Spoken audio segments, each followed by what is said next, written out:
School's out, but the history is hot. Buckle up for the Fishing Creek School story. Back in the 1800s, education was rough around these parts.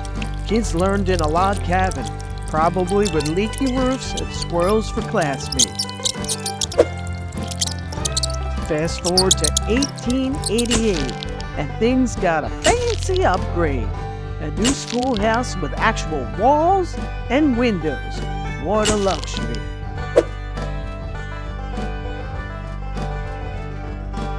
School bells stopped ringing in 1926, but the story wasn't over. The Leckie family saw its potential and made it their summer home. They even got it listed on the National and State Historic Registers in 1980. Pretty cool, right? Fast forward to today, and the schoolhouse is back in the game, restored and ready to rock.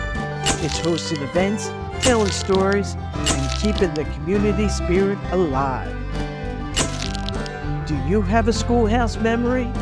Put it in the comments below.